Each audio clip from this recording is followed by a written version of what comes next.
Hello. Today we want to do a little memorial for my dear uncle. Today is my uncle's yahrzeit.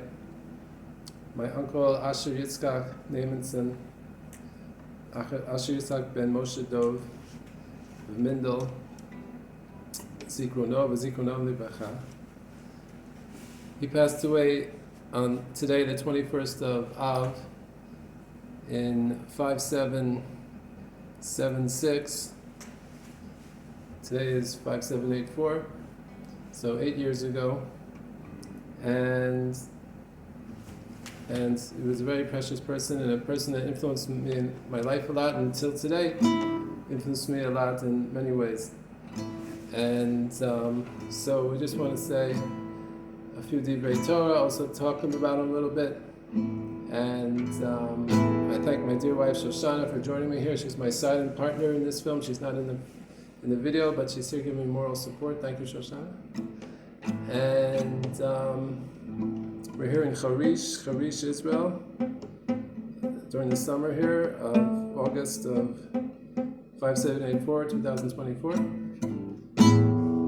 So my uncle Asher was born in New York in 1937, and he grew up in the Bronx. He was the younger brother of my father, of blessed memory, who was 4 years older than him. And they grew up in the Bronx. They both went to Bronx High School of Science, which is a high school in the Bronx. And since my uncle was born in 1937, essentially he grew up during the war, World War I, II. He remembered the war. That was like, they were all like, he said, like we all grew up during the war together. Like there was a feeling that, there's a war going on. People in the family were going off to war, and the whole country was at war, and I guess there was different war rations even in the country, there's different things going on. So that was the feeling.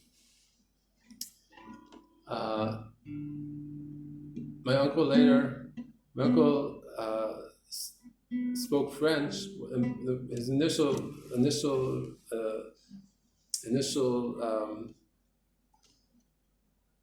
exposure to French was through two Jewish boys who were twins who came from Belgium, and they had been in hiding during the war. And they came, I guess they were still young. They came, I guess it was, right after the war, 1946 or something, 47. I don't know. They came to America, their family, and so he used to play with these brothers, and they spoke French because they were from Belgium, and so he actually learned French speaking from them. And later he spoke French well. He actually did when he was a scientist working for the government in 1977 approximately. He did a year or more of an exchange program in France, in Grenoble, France, where they had a research lab there, a physics lab. He was a physicist, and it was actually there they became more observant because the Sephardi Jewish community in Grenoble was very, very warm. They used to fight to take him home for meals. And from that warmth and from that exposure more to the religious community, he became more observant. And for many, he was observant. He was a member of Kesher Israel in Washington, D.C., a very nice Orthodox shul in downtown D.C. He lived in downtown D.C., worked for the Naval Research Lab in Washington, D.C. for like decades. So first maybe we'll sing a little song, then maybe I'll show you some of his drawings, then we'll say a few divrei Torah, and then we'll wrap it up. So what do we want to sing today? Oh, I forgot to bring my music. Wait, here, we'll do a little pause there. Mordechai ben David, just one Shabbos. The Western Wall on a Friday night. It's first time ever there.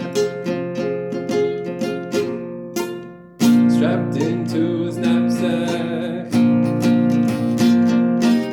with his long and curly hair. Stood there for a while, then broke out out in a smile, emotion, overwhelming joy and tears.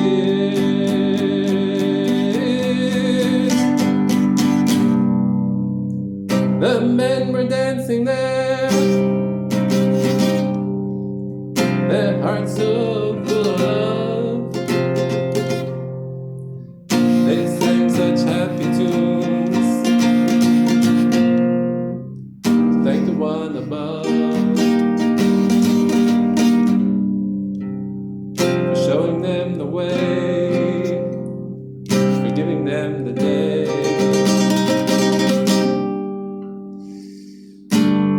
Rest, peace of mind to pray. Oh, just one shall be set, we'll all be free. Just one shall is come and join me. We'll sing and dance to the sky with our spirits so high. We will show them all it's true. Let them come and join us too.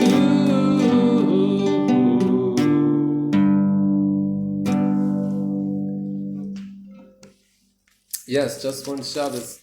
My uncle was a big Shabbos host down in D.C. He used to have people over every Shabbos, famous meals, made great salads and all types of other things.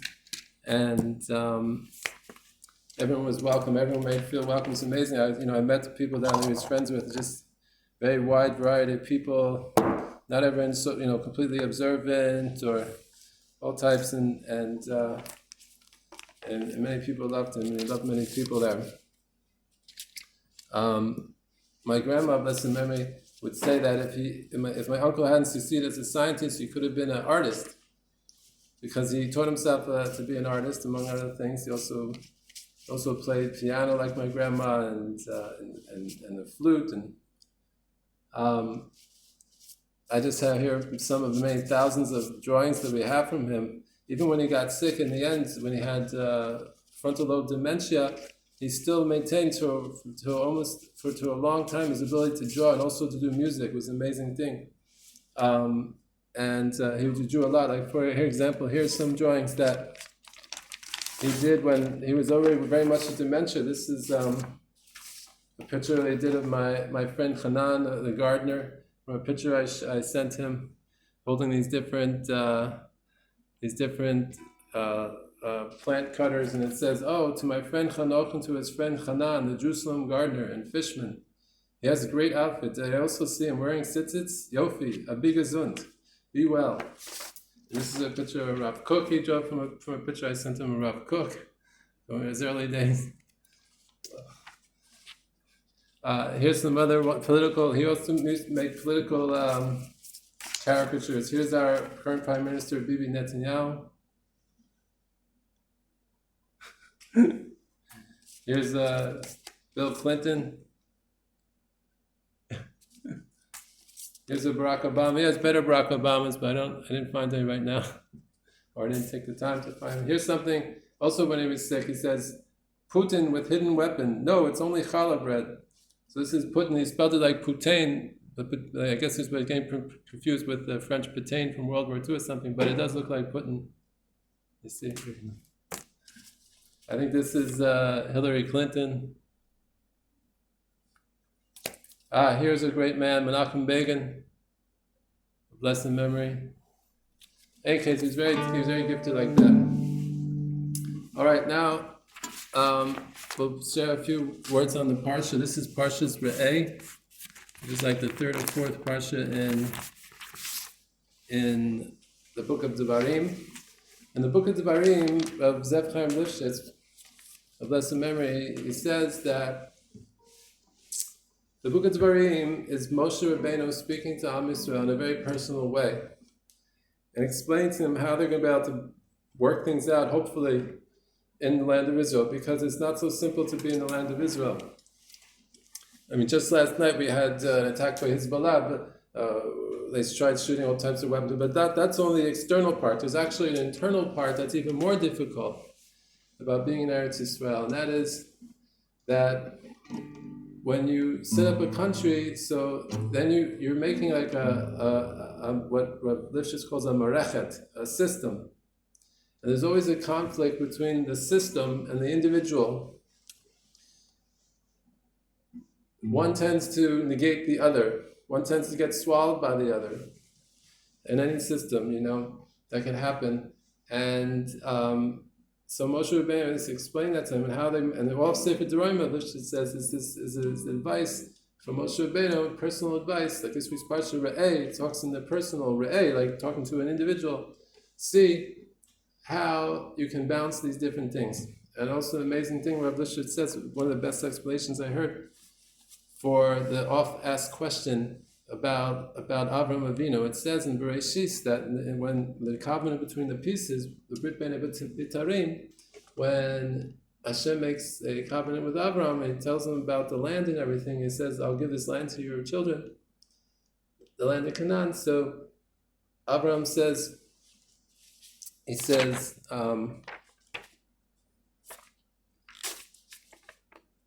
I'm trying to find the exact words here.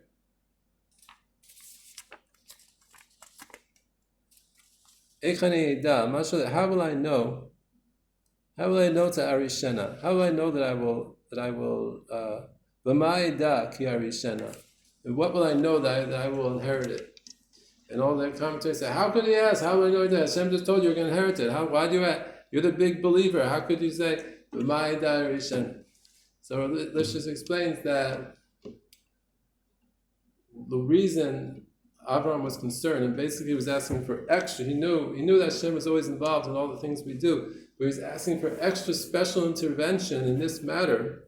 That was the import of the question. B'ma'ida ki arishena, is he knew that if Hashem is saying you're going to have this land, then he knew that that's going to make like a whole system. Like a land means a country. And a country is not just a family. It's not just a sect. It's not just a religion. It's a whole system. Also, religion is also a system, but a Medina is a whole system, and he knew that would tend to conflict with people's personal choice and whatnot, and therefore he's asking for this extra assistance, and that's what Moshe is addressing in these parshas is how you can balance these different things, and we'll try to give a few little examples here of how it relates. So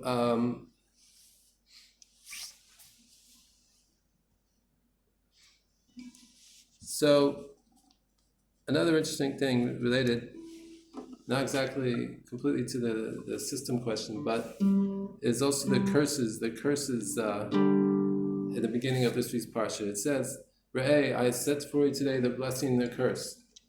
The blessings if you choose to do all the commandments they command you, and the curses if you don't. So the question arises, Rav Lifshitz says, why is there need for these blessing and curses, this carrot and stick? Why do you need this? But isn't it enough that we have the covenant? Why do you have to give this whole carrot and stick, blessing and curse approach?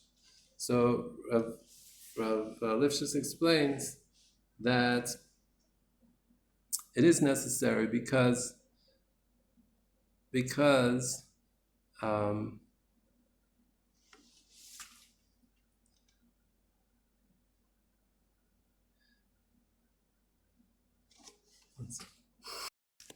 okay, we're back. Yes, this is a little complicated. I'm not sure I understand, but I'm going to explain what I understand, for better or worse. So the question was why we have to have the carrot and stick, the blessing and curses. The covenant should be enough. We have a covenant with Hashem. So Rav Lifshitz says it very deeply, so deeply that it's hard to understand. But I think I understand that when, and this is why he says, this is why this question of B'ma'ida Arishena, even for Abraham, this is also why it was such a big question, because when something, the divine presence here, when it's limited only to the dimension of the subject meaning what the person understands himself, just his perception. Like, okay, Hashem told him, you were going to inherit this land. So he had, the subject, Abraham had that perception from Hashem, the divine presence came to him and said, you were going to inherit this land, but the way human beings are made, when something is limited to the dimension of the subject, and it's not connected to the heart, to the subject of the heart, then it's not going to be understood fully, or not going to be hard to believe. What does it mean, the subject of the heart? The heart is influenced by other things, not just by being told something intellectually, but the heart is influenced by what it experiences, and therefore there's a need here for strengthening of this need to know that he would inherit the land.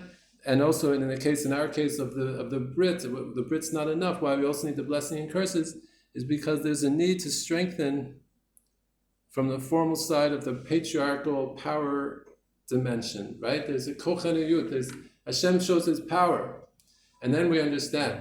But we don't understand if he just tells us. Now I want to compare this to a story, a joke. It's not a joke, but I think this joke is relating to this theory, this idea, which Lifshitz was a very big psychologist. He understood. That's why he's explaining. So a guy comes into a bank, and he could be whatever ethnicity that you want. But a guy comes into the bank and he wants to deposit a check, and he comes to the teller and says, "Yeah, I'd like to deposit this check, or maybe a few checks, but one of them there's a problem. Either it's not signed, it's not dated, whatever it is." And the teller explains to him many times, you can't deposit this check. There's a problem. And he keeps arguing, "No, I want to deposit this check." And he said, "No, you can't." He said, "No, but I want to." He said, "No, you can't, but I want to." He keeps explaining, "No, it's not signed here. You can't deposit this check." He said, "But I want to deposit the check." Right? Finally, the teller calls the manager over the bank. The bank manager comes over and he explains to him the problem. He says, "Excuse me, can you please step outside for me for a minute?" He goes, "Sure." So they step outside. The bank manager pounds them up a few times.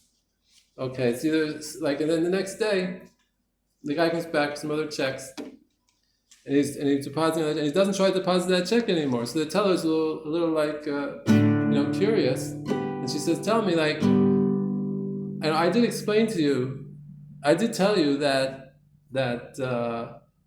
you can't deposit that check. Why did you believe me? Why did you Why did you believe now you accept the bank manager?" But she goes, "Oh, well, you told me I couldn't deposit it, but he explained it to me." So I think that's what Relishus is saying here. He's saying, why do we need the blessing and curses? Why can't you have the bread? You have the bread. Hashem told you have a bread. You do the mitzvahs, it'll be okay. You're going to do the mitzvahs and I'm going to help you. You don't need to know more. But why do you have to say there's going to be blessing and curses? Yeah, because if he told us about the bread, but when the blessing and curses explain it to us, that explains it to us what he means. In any case, Hashem should spare us from all the curses. And we should just understand without them. But I want to go on and talk about the system of the Marechet and the individual, and the conflict between them. So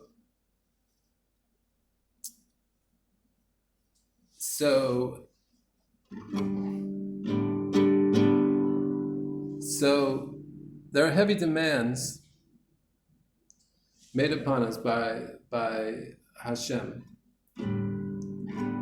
And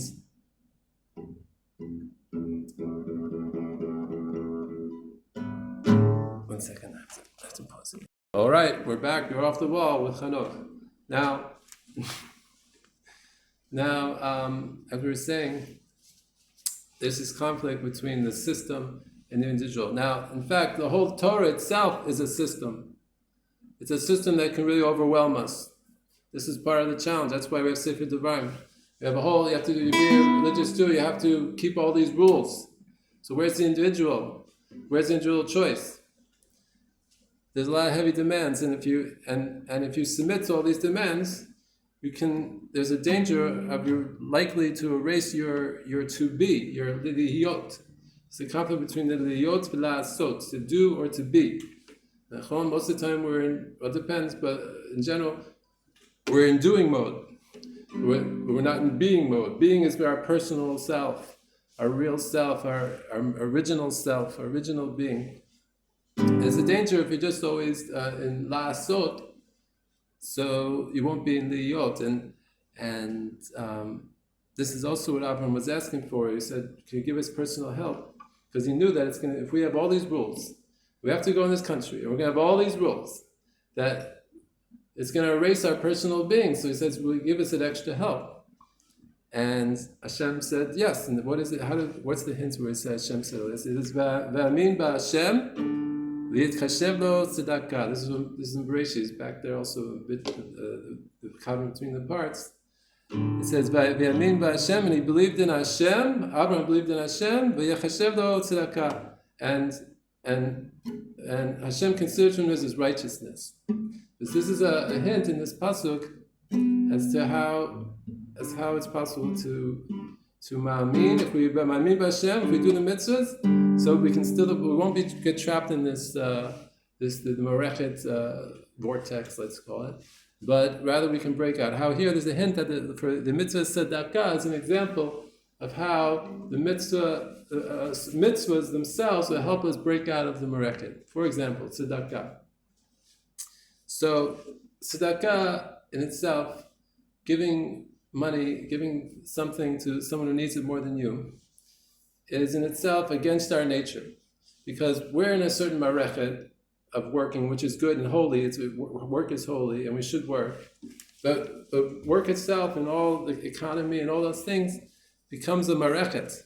Becomes a marechet where we think like, we work and we make money, we support our families, and why should he give to someone else? He also should, what's Magiyali is Magiyali. It's what's this mine is because I work for it. And the other person should work if he needs stuff.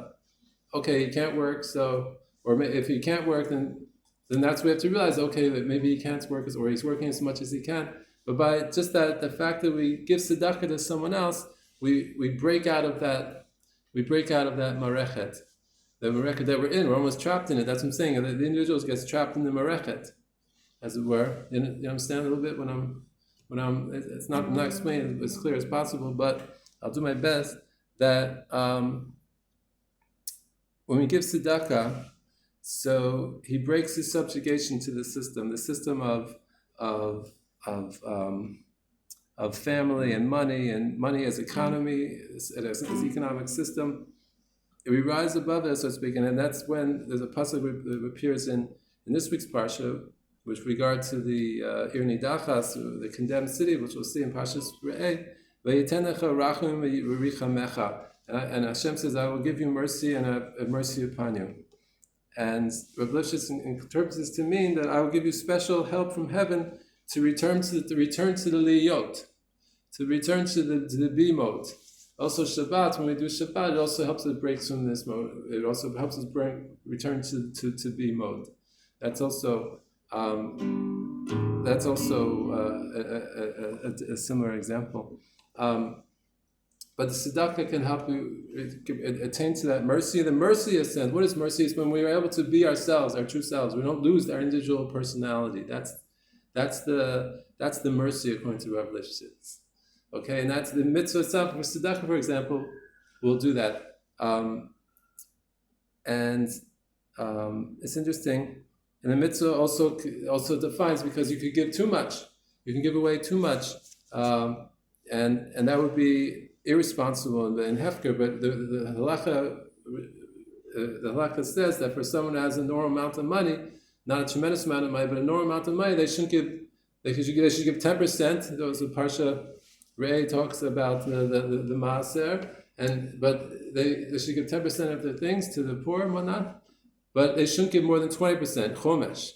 And they say in the name of the Vilna Gaon that if a person would give chomesh, if everyone gave chomesh, which is 20%, right? That's the upper limit in normal cases.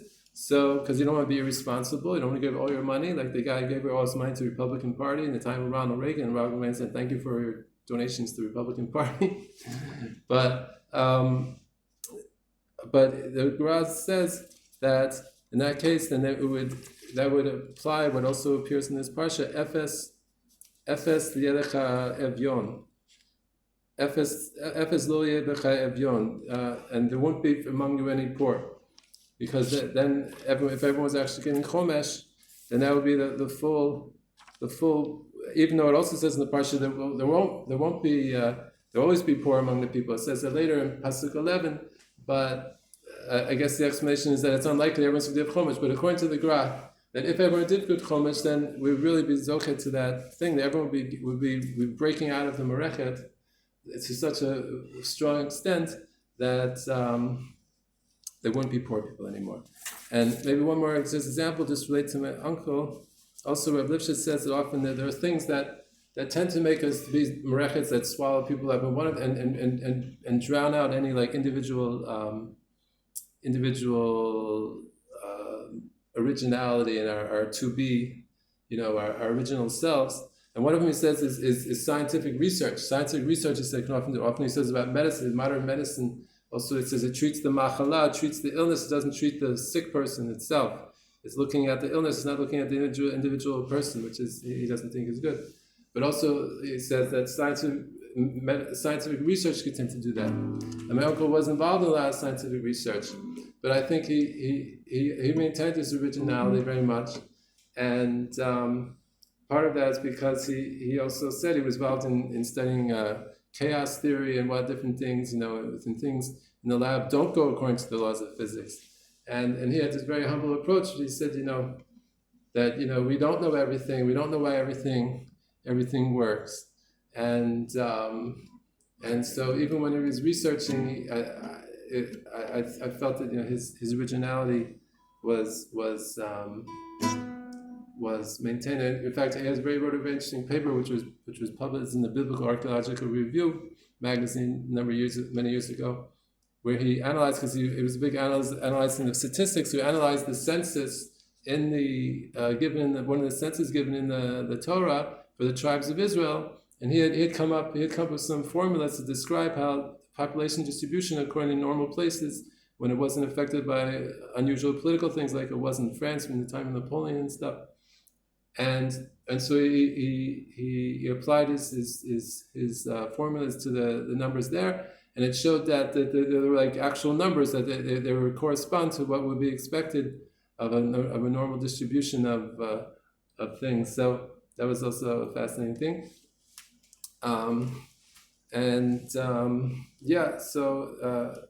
So those are some of the things of Uncle Asher, very precious to me, very much big influence on my life, and until today. And every day things that we do should be in the Nishmato, but also these words we've spoken today should be for the elevation of his soul. And thank you for listening.